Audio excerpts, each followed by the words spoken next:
ചെങ്കോട്ട ഭീകരാക്രമണവുമായി ബന്ധപ്പെട്ട് വാർത്താ കേന്ദ്രമായി ഹരിയാനയിലെ ദൗജ് ഗ്രാമം. ഭീകരർ ലോഞ്ച് പാഡായി ഉപയോഗിച്ചത് ഇവിടുത്തെ അൽ-ഫലാ മെഡിക്കൽ യൂണിവേഴ്സിറ്റിയാണ്. ഇതിന് തൊട്ടടുത്തായാണ് ഡൽഹിയിൽ സ്ഫോടന പരമ്പര നടത്തുന്നതിന് ആയുധങ്ങൾ സൂക്ഷിച്ചതും. ഹരിയാനയിൽ ഫരീദാബാദിനടുത്ത് ദൗജ് എന്ന സാധാരണ ഗ്രാമം അതിന്ന് രാജ്യമൊട്ടാകെ കുപ്രസിദ്ധമായിരിക്കുകയാണ്. അതിന് കാരണക്കാരായതാകട്ടെ ഉന്നത വിദ്യാഭ്യാസം നേടിയ ഒരു പറ്റം മത ഭീകരവാദികളും.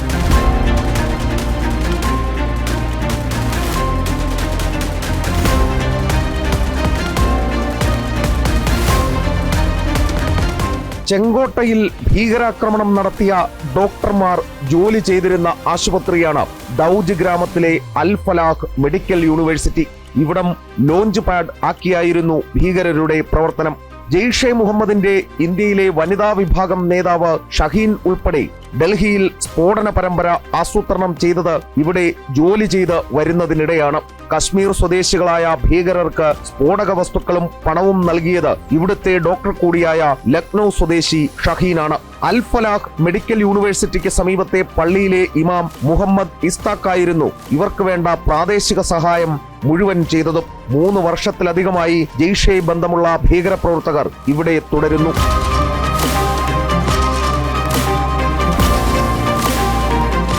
അൽ-ഫലാഹ് ക്യാമ്പസിൽ നിന്ന് 4 കിലോമീറ്റർ അകലെയുള്ള ഫത്തേപൂർ തഗ എന്ന പ്രദേശത്തെ ഈ ഒറ്റനില വീടായിരുന്നു ഭീകരരുടെ ഒളിത്താവളം. ഇമാം മുഹമ്മദ് ഇസ്താഖിന്റെ കൈവശമുണ്ടായിരുന്ന നാട്ടിൻപുറത്തെ ഈ വീട്ടിലാണ് 2600 കിലോയിലധികം അമോണിയം നൈട്രേറ്റ് സൂക്ഷിച്ചത്. ഇവിടെ നിന്നും തോക്കുകളടക്കമുള്ള മാരകമായ മറ്റായുധങ്ങളും പോലീസ് കണ്ടെടുക്കുകയുണ്ടായി.